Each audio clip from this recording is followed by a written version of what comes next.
by Iconics podcast, Los Lobos, where we cover your weekly Viernes Espectacular from the CMLL promotions down in the Mexico. We got some stuff to cover. Hopefully I didn't mess my slides up too. Don't know what happened with that intro. So counterpoke you guys with some lucha right now.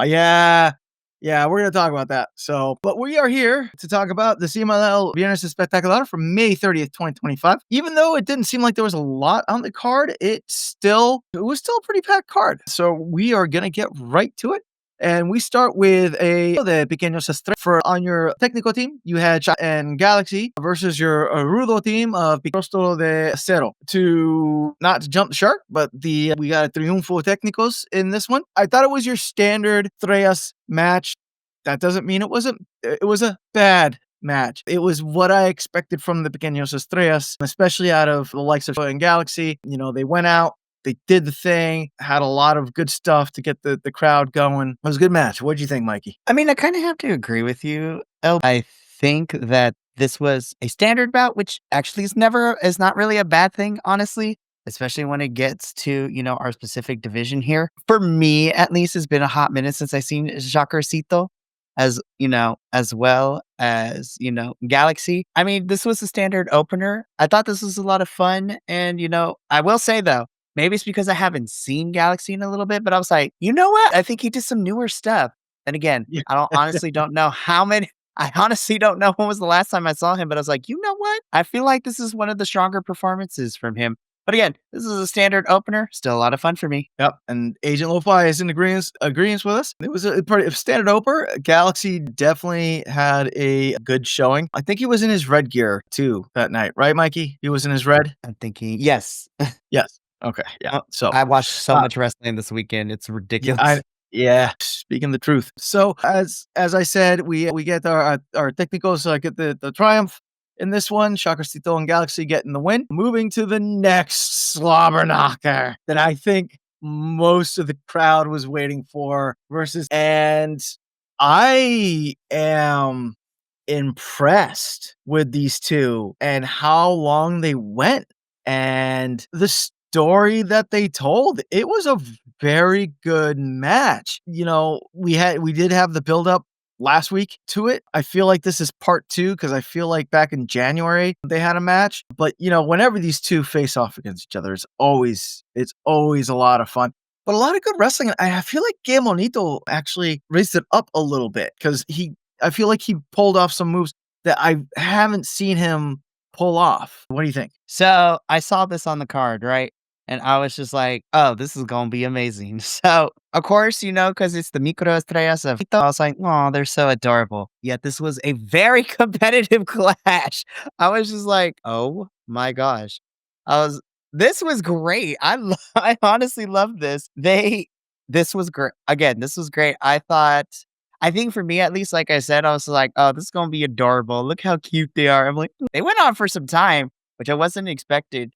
And honestly, for me, this was a lot more competitive than I thought it was going to be. Yeah. And not to say that the Micro Estrellas aren't competitive, but there's certain things and tropes that we are used with the Micro Estrellas division in CMLL. This is like they're adorable little mascot characters fighting. It's adorable to watch. But honestly, this is actually, it was so competitive. And I definitely have to say, especially on Que Monito's side, I was like, he's getting a lot better. Holy crap. I was just like, he's improving because now we're seeing him more and fight more and more. I'm like, I'm loving him every single time now he gets into this ring. I mean, is this like a 5-star masterclass? No, but was this a really competitive match for the I love, and it was fun. It was really fun, and yeah, it was really competitive. Agent Lo-Fi chiming in that this was their best match that they've had so far. I can believe it. Yeah, I feel like he was hitting some rope moves that I haven't seen him hit before, and he was moving a lot better than I've seen him move before. You gotta love also the little cars that they come out in. Those are just fantastic. Que Monito, to his credit, I feel he's always been a really strong luchador. So, to see Que Monito be able to step up, it was good. Very good. But in this match, we get Que Monito with the win, and that takes us to our next match, which, let me tell y'all, this title card for this Amazonas match where we had La Catalina Lluvia versus we didn't get that in the show because we got this in the show. Yeah, so they didn't even give enough time for the title card to show up. They No. just went straight at it on the It ramp, and it was literally is the embodiment of the gorgeous. girls are fighting. Los Yo, Amazonas. yo, like when it came down and he was like, frigate, and she just all she needed to do was take her earrings off, and I was like, that's it. You listen, you know that is some cholita shit right there. Sorry. She's like, okay, we about to fight. Hold on. Hold my Yeah, earrings, girl. We gonna fight. yeah, and it was also just so comical that like she started doing her dance and then Yes. like slowly just couldn't and went to it. Yeah. So the Amazon the Rudo team of Zoxys, Dark Silhouette and Perset, Dark Silhouette and Zoxys making up Las Sin versus the team of Lluvia and La Jarochita is Los Chicas. We get the Rudas, I should say. They come out with a win, a very solid win, might I add. They just like really threw down. It was pretty brutal. Hefe, what do you think? I love this just so freaking much. Again, like this was great from all angles from the beginning to the match itself. I thought this was a pretty good 3-on-3 Amazonas match, especially from all six of these individuals from here. We say this every single week we get any Amazonas action, but this definitely was a strong showing for the Amazonas division, especially when you have a lot of the heavy hitters in this one, which was Yup. fantastic. Zeuxis and Dark are just like pulling hair, fighting girls. Persephone continues to show why she is a force to be reckoned with and why she's become one of the pillars for the Amazonas division because Persephone gets sent to the US. She got sent to Japan earlier this year to compete in Wrestle Dynasty. And so this was also a good mixture too of some of your, I don't want to say newer because these Amazonas have been here for around for a little bit, but some of the more seasoned vets and the stronger performers mixing it up with your newer folks that have gotten over as well. Also, I cannot not give flowers to La Catalina. Homegirl is busy and blessed and booked because she's here and she is wrestling almost every week on Ring of Honor too, which is nuts to watch her do that. Right, right. Agent Lo-Fi chiming in. Proper good match from this group. The women really, yeah, they really have the past few shows. The Amazonas have really been stepping it up. And yeah, I mean, I you know agree. that we're stands here. So, you know, I can't. Yeah. Nuestros corazones, Persephone. That's right. We stand here for Persephone. So, but yeah, it was a really great, brutal match. At the end, we get La calling out for their tag team, which sets up a little something for this upcoming Viernes Spectacular, but we'll get to that later. Also, shout out to these abuelas in the front row that the camera like cut to. Like, Las that's what I'm talking about, man. That was that I kid you not, that was my grandma when she was Yup. alive, when she said, like, she would watch Lucha Libre every week, and thus, that's why during the COVID pandemic, she was my wrestling buddy, as everybody here at BC WrestlePod knows the story, but, like, listen, yes, we love watching women especially be fans of wrestling, but there's just something about those abuelitas being Lucha Libre fans, man, they're a whole different breed and a whole different level Yeah.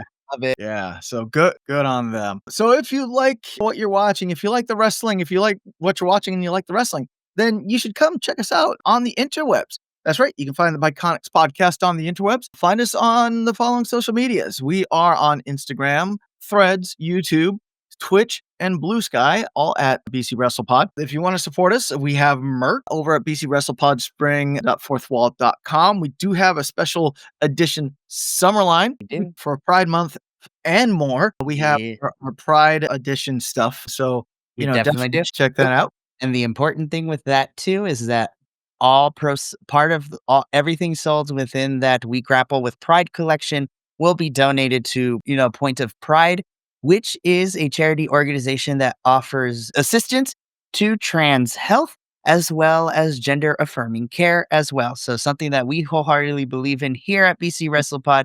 So again, all proceeds of this special Pride collection will be donated to Point of Pride. Yep. And also, if you want to throw us some pennies and buy me coffee, I need your coffee. You can always support us on Patreon. We have a lot of fun stuff over on the Patreon. So, and then I didn't update that. We got stuff coming up this week. You know what? I will do it really, really quickly because it is important. Because if I don't, JVL will never talk to me again. So I will do the thing that I normally do. So really quickly, not to overtake Adolfo, but I'm going to. Tomorrow evening, you can catch myself leading a group of gremlins for our Mystery Wrestling 16 review. So myself, JVL, and two mystery guests will be appearing. It's about to be chaotic AF. It's going to be crazy. On Friday, I will be rocking a solo review for TNA as we are literally at the next pay-per-view of Against All Odds. So I will talk about the go home show and go over everybody's predictions for that. And then this weekend is the stacked one. Well, I'll have my boots to the ground for WWE Worlds Collide and Money in the Bank in Los Angeles this Saturday. Andrew and Adolfo, our friend, will be doing a live watch along for GCW's Tournament of Survival 10. That is at 2 p.m. Pacific, 5 p.m. Eastern. But then I will be joining Adolfo and Andrew on Sunday for a live watch along of Cage of Survival 4. It's going to be a crazy weekend. So that is what to expect this upcoming week. So please tune into everything because everybody else will not talk to me if I don't promote all these other things. But I also enjoy all these things. So back to the action of CMLL. As Agent Lo-Fi pointed out, if you don't have a feisty grandma at your Lucha show, it ain't a Lucha show. So facts. Next, my match of the night. Oh, this is so good.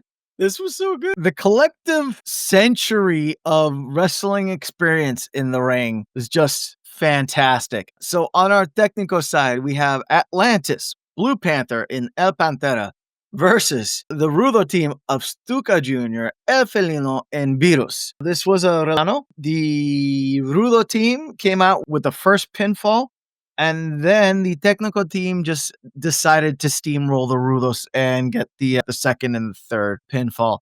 What'd you think of this match? The elder statesmen of CMLL going at it. Look, I knew this was going to be great because you literally had a veteran showcase that featured, technical masters like Blue Panther, also Vitus. This was, to me, this screamed like this was a match that was fantastic for fans of that more classic lucha mat work that we see from our elder statesmen and storytelling as you can as well. Again, I say this every time. Anytime you get to these elder statesmen involved in any of these matches, they just remind us of why CMLL has been around for a whole entire century at this point. So it just goes to show like the roots that run deep in CMLL that they're not here for a nostalgia pop. They are literally putting on a wrestling clinic every single time they get into the ring. And yes, Agent Lo-Fi, I 100% agree. Blue Panther is stupid over right now, and I wouldn't have it any other way. Right? Yo, I do got to shout out to Virus. I mean, as always, he is such a ring tactician. I love when he gets out there because he's one of those wrestlers that you can put him with anyone and it will be a good match. I mean, everyone in this ring was a caliber, so like that's what you got. But just seeing Vitas work, it was just fantastic. And El Felino, the fastest man in Lucha, like, he's my boy still got speed. Don't let those years fool you. It's really cool to see. So moving on, we get to our semifinal event of the night, which was a best 2 out of 3 falls, where we had our technical team, Místico, Atlantis Jr., and Neon, 2/3 of Sky Team, facing off against the Rudo team of Volador Jr., Barbo Campanario, and Difunto. I'm kind of sad that Difunto wasn't with El Gallon Fantasma, but it is what it is. So in this match, the Technicals shot out the gate with a quick win in the first pinfall. Second pinfall went to but then the Technicals came back in true Sky Team fashion, winning that third pinfall. Jefe, what do you think of the semi-main event? I mean, when you have these 6 individuals, this is literally like a lot of your big current stars of CMLL, if I was going to use that term. Literally, all these guys are legends in the making, honestly. Especially, listen, we know that Mystico is the golden poster boy for CMLL, but I want to give a shout out to Atlantis Jr. because since we started covering CMLL, I was like, this man, it continues to rise up in the ranks for me. And of course, I love Baba Gavinario like all the time. Like, you can't tell me otherwise. Also, this mustache that Volador Jr. is rocking now, I was just like, he's the dark version. I'm telling you, yeah, it's Dark Volador Jr. I was just like, hey. But no, in all seriousness, and yes, Agent Lo-Fi beat me to the punch for this. Defunto is a freaking beast, and he's the best, Yes. which I agree with both sentiments. Yeah. This was a solid match between all 6 of these guys, honestly, and this was a lot of fun for me to watch. Yeah, I've said it before, but I'm gonna say it again.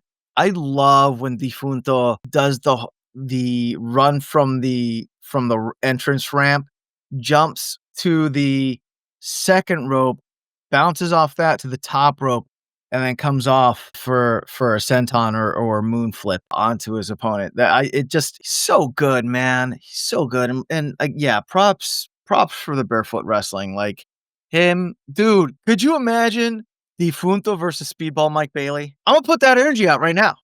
Please, we have well, I Defunto can't say versus we have Speedball yet. Mike Bailey. Yes. Honestly, Speedball can do no wrong in my eyes. I'm just saying. Yes, and speaking of which, H Lo-Fi bring this up as we are talking about Speedball Mike Bailey. I need AEW fans to see some Defunto gonna blow some minds. And I'm like, yes, please. I need Yeah, that in my life. yeah. But and I'll get into this more later, but the AEW needs to come down to Mexico with the understanding that the restricting cuffs will be off of the Lucha. We'll talk more about that later. Finally, we get to our main event, which was for the Copa Junior VIP. This is your final match. Mascara Dorada versus Zandakan Jr. And Agent Lo-Fi, he called it. I'm going to say it. The Primo called it. Zandakan Jr. gets the win, getting that push. Got a clean win, too. A clean win. That's very important to say. But he got a clean win. What'd you think? Look, we talked about it last week, and I could make a case for either Mascara Dorada or Zandokan Jr. to win here. But I think the more important thing that we discussed that I brought up is that for both of them, this was all about like not only winning this, but there was an underlying theme of that there was a lot of second generation pride here because these are the second generation of wrestlers to be coming up in this business in terms of just like, the previous generation includes the likes of Mystico and all those folks. And now these are the next crop of individuals that are going to carry that banner for CMLL. This was fantastic.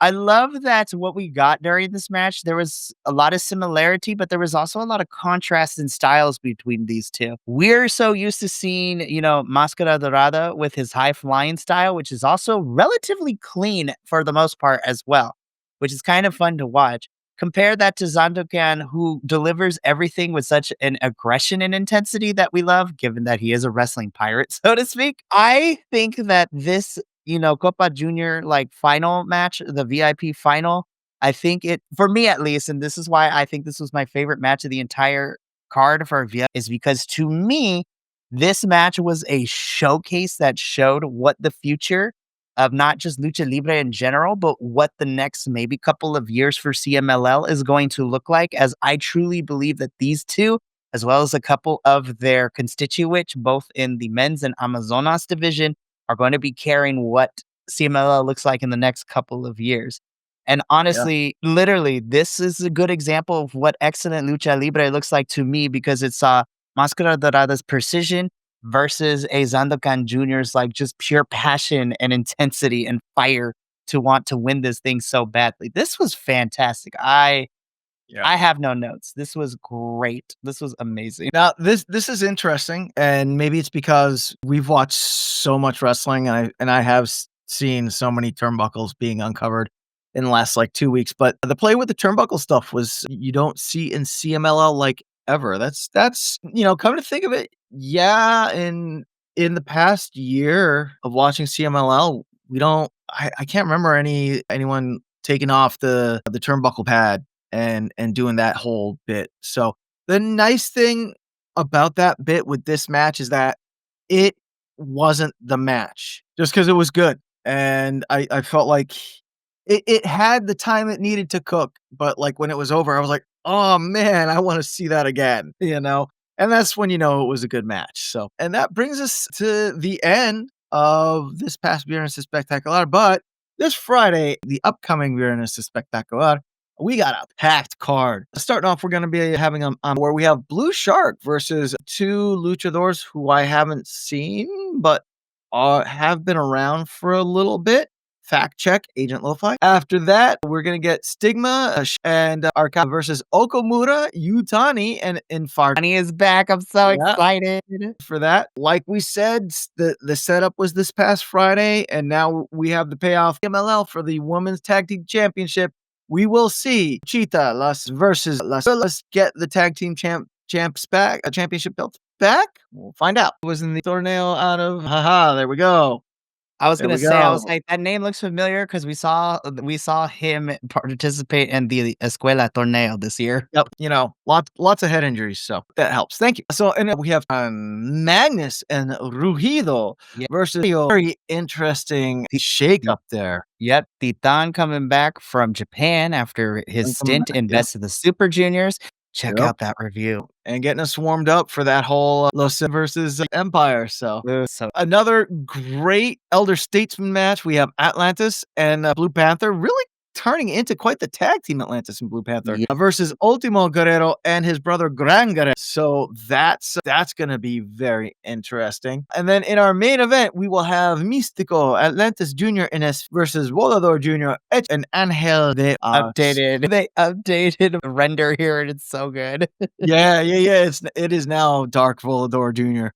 So, and that is the match. Yeah, that's right. That's right. They got to start building up for that Fantastica Mania. 2 weeks, y'all. Crazy. 2 weeks. So now I'm going to pass it off to give us that news. All right. So I kid you not, literally about 30 minutes before the show started, I was like, I don't really have a lot of noticias this week. And then, of course, because there's a certain Western company known as All Elite Wrestling, AEW, doing stuff right now. They just decided to be like, you know what? Let's just drop all the news that we can because now we're actually going to build for Grand Slam Mexico. I'm like, well, darn, let's get all of this together. So here's my note this week. So I am going to be talking about this for a little bit. So let's just get into it. So we had a lot of CMLL action in All Elite Wrestling AEW this week. So the first one that I do want to talk about, though, is that this past week, on Saturday, May 31st, we had AEW International Championship 4-way qualifying match. For the winner will move on into a fatal 4-way to face Kenneth Omega and two other participants for the International Championship. And this was the main event of this past Saturday's collision, Máscara Dorada versus the Alchemist of CMLL and Hechicero. This is a really great match. The only downside is that it was only 12 minutes because we were running out of time. But still, these two were great. Máscara would end up winning this match and moving on to Fighter Fest, which is still currently airing because Fighter Fest is 4 hours tonight. It's literally the length of a whole pay-per-view. Because why not? Honestly, fine with me. So you might be wondering, why is there a picture of the Hurt Syndicate and MJF on my screen? Well, MJF dropped some bombs literally on Fighter Fest tonight, and he outright called Místico out, and it seems that Grand Slam Mexico, we're getting Maxwell Jacob Freeman versus Místico. And why do I say that? Well, they also dropped this graphic because next week is another 4-hour special, which is AEW's Summer Blockbuster. And this man is returning to All Elite Wrestling. So Místico will be appearing at Summer Blockbuster next week to probably continue to set that up for Grand Slam Mexico. And I'm like, Lord have mercy. This is going to be interesting to see. But yeah, this render of Místico, though, is fantastic. Good job, our team. Yes, good job, our team. So, because this is a 4-hour show, before we started with Los Lobos de la Lucha tonight, we had our main event of the first half, which was the International Championship 4-way. So Kenny Omega defending his International Championship against Máscara Dorada, Claudio Castillo, and my baby daddy, Brody King. I will fight Adolfo on this, but that's my man. But in all seriousness, though, absolutely. Yes, Agent Lo-Fi. Yes, the promo package they put together was amazing. This match, I still need to watch it, but I do have some results out here. Kenny does walk away, still your international champion.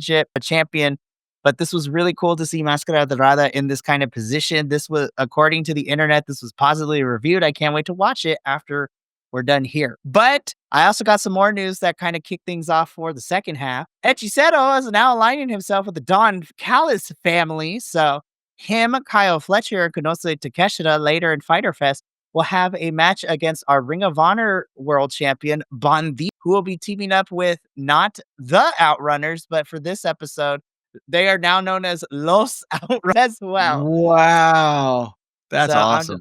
Yes, I cannot wait. Oh, it's going to be so good. But this is yet to have happened yet as the time of this recording on Fighter Fest. We are also getting FTR versus Atlantis Jr. and Templario.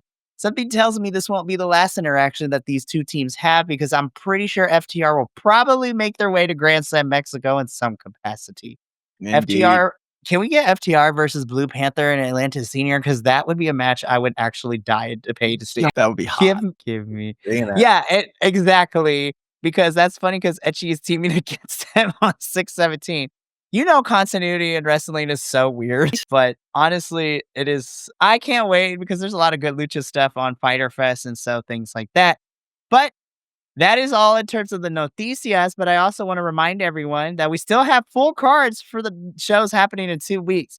And I have confirmed it. El Jefe here has signed it into full effect. We are officially crossing and worlds are colliding, and we are having our own CMLL versus AEW review team because it will be I will be playing Switzerland and I will be the Rocky Romero of this situation, just not as sexy as Metal, because I will be the bridge between the two teams because it is confirmed that it is going to be representing Team AEW. It's going to be JVL and the Professor, and representing Team CMLL. It is so the 5 of us will be reviewing Grand Slam Mexico as well as that Tuesday AEW verse. Well, we'll see about the Tuesday AEW versus ROH show because, you know, things and schedules are working out, but we will be reviewing that plus the Grand Slam Mexico show together. And then the following Wednesday, we will be doing the Fantastica Mania review, just CMLL. Yes, that is my hope too, is that CMLL sweeps. That's the only outcome I will accept. I had touched about this earlier and I'm going to go into it now. And we've talked about this before where it seems like whenever AEW comes down or whenever CMLL talent goes up, it always seems like they put restricting binders on the lucha and like tell them, hey, slow down to like 3/4 speed. Don't go at full speed, you know, and that's always really frustrated me. Because even I think it was JVL over on the AEW, he saw some matches that Mascara had wrestled in, and then he saw a CMLL match that Mascara was in, and he was like, "No, you're right. That's like night and day." So I'm really hoping that, and I say AEW because, you know, they're the ones with the big purse that's coming down to Mexico, but I really hope that they let the Lucha be mystical. Don't, you know, not like he was in that match against Jericho. God, no. And yeah, you know, like, yeah. Agent Love. Yeah, well, I mean, it's for whatever reason, it's when they wrestle their fellow luchadors, you know, but like once you put them up against un-luchador talent, it's like I said, it seems like they're working at 3/4 speed. So please, AEW, let the CMLL talent work at 100% speed. I'm excited nonetheless. I am too. And I think they're slowly probably figuring out who would best work against to allow those luchadors to go full lucha libre in Arena Mexico. So like I'm thinking FTR I think is a fantastic choice because have fought all over the world and they have fought luchadors before. So I think that would be good.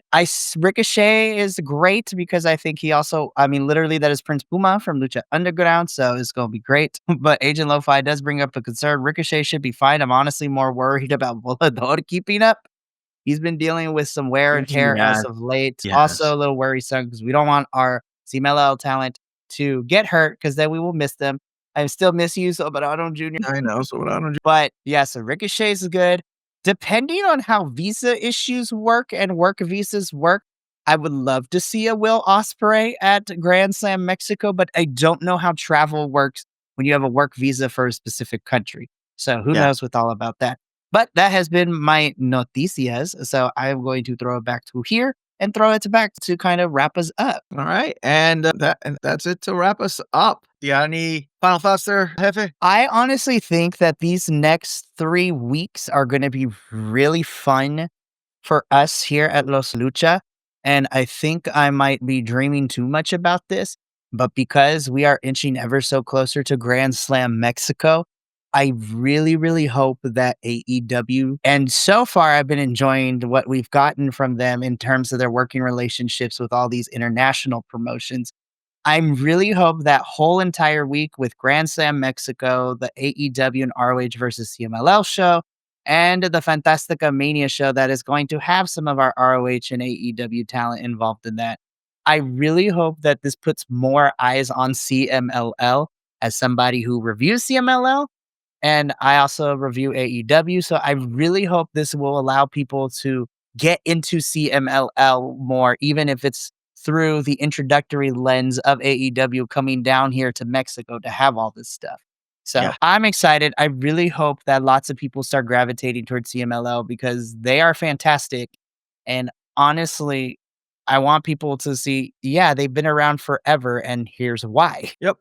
Yeah, definitely. And I'm really excited, and just to go off of what you said, I'm really hoping that people use this as a springboard to start watching more CMLL and experiencing wrestling from around the world. Because if that's one thing about 2024 and 2025 that I can say is that, my whole perception of wrestling has just been completely turned on its head, and that's because I have been watching international stuff. Yep, watch more lucha. Yep. So that's our show. So from El Jefe and from me, Agent Lo-Fi, thank you for joining us. And also you in the audience, thank you for joining us and watching us. We are here next Wednesday, same bat time, same bat channel. But until then, don't forget that I am Biconic. You are Biconic. We are all Biconic. Let's get out of here. Let's get out of here.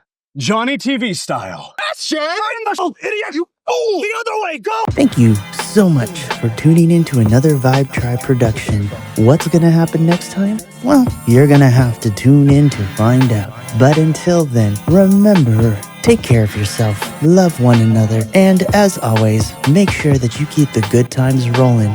Thank you for being here, and we'll see you next time.